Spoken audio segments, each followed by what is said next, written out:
April 7 ഇന്നത്തെ daily reflection കൃതജ്ഞയുടെ കമാനം എന്ന തലക്കെട്ടോടു കൂടിയാണ്. വേ ഓഫ് ലൈഫിലെ ഭാഗമാണ്. അവിടെ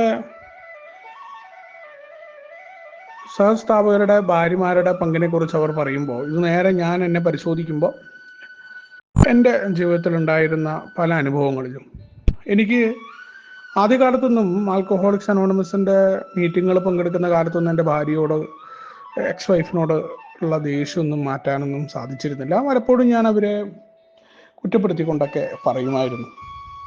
പല രീതിയിൽ പറയാനായിട്ട് എണ്ണി എടുക്കാൻ പറ്റുന്ന പല കാരണങ്ങളും എനിക്ക് പറയാനായിട്ടുണ്ടാകും. അവിടെയാണ് ആൽക്കഹോളിക്സ് അനോണിമസിൻ്റെ പ്രോഗ്രാം ചെയ്തപ്പോഴാണ് അവരുടെ ഒരു മാറ്റം ഉണ്ടായത്. അഗാധമായ വിദ്വേഷം ഉൾക്കൊള്ളുന്ന എൻ്റെ ജീവിതം നിഷ്ഫലമായിരിക്കും, അസന്തുഷ്ടി നിറഞ്ഞതായിരിക്കും എന്ന് മനസ്സിലാക്കി.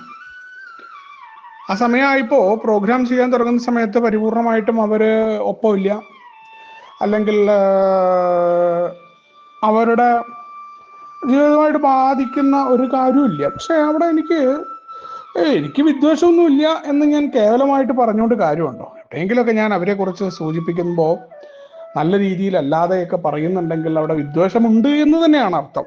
അതുകൊണ്ട് തന്നെ എനിക്ക് വിദ്വേഷമുണ്ട് എന്ന് ഞാൻ ആദ്യം സമ്മതിക്കേണ്ടി വന്നു. അപ്പോഴാണ് ആ വിദ്വേഷം കൊണ്ട് നടക്കുന്നത് ശരിയാകില്ല എന്ന് മനസ്സിലായി. എനിക്ക് ജീവിക്കണം, സന്തോഷവും സമാധാനവും നിറഞ്ഞ് ജീവിക്കണം എന്നുണ്ടെങ്കിൽ എനിക്ക് ആ വിദ്വേഷം കൊണ്ട് നടന്നാൽ പറ്റില്ല. ഭ്രാന്തമായ എൻ്റെ കോപാന്തതയ്ക്കെതിരെ എന്തെങ്കിലും ഞാൻ ചെയ്യേണ്ടതുണ്ട്. നിരന്തരമായ പരാതിപ്പെടൽ, മറ്റുള്ളവരെയും സാഹചര്യങ്ങളെയും കുറിച്ചുള്ള പരാതിപ്പെടൽ, ജീവിതത്തിൻ്റെ അവസ്ഥയെക്കുറിച്ചുള്ള പരാതികൾ, ഇതൊന്നും ഒരു ഏകാരൻ എന്ന നിലയ്ക്ക് എനിക്ക് ചേർന്നതല്ല എന്ന് പ്രോഗ്രാം പറഞ്ഞു.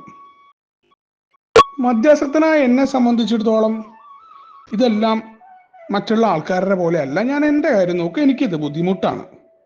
കാരണം ഞാൻ ആ വിദ്വേഷത്തെ കളയേണ്ടതുണ്ട്.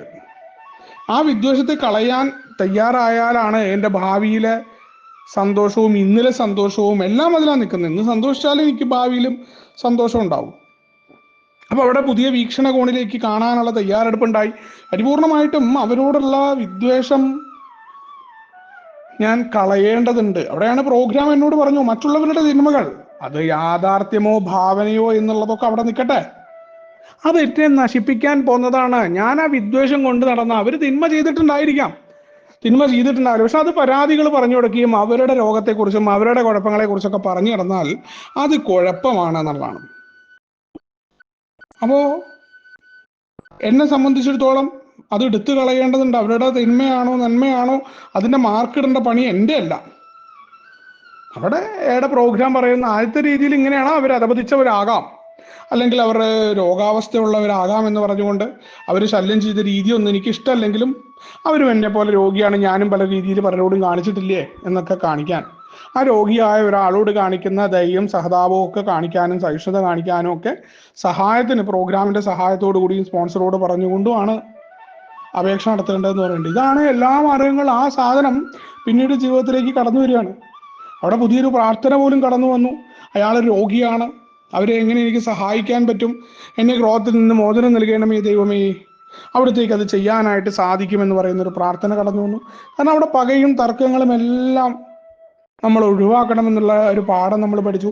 അവിടെയാണ് ഇത്തരത്തിലേക്കുള്ള ഒരു മനോഭാവത്തിലേക്ക് എളുപ്പമല്ല, പക്ഷെ അത് ചെയ്താലേ എനിക്ക് മുന്നോട്ട് പോകാൻ പറ്റൂ എന്ന് ഞാൻ കരുതിയെടുത്ത് മാറ്റങ്ങൾ സംഭവിച്ചു.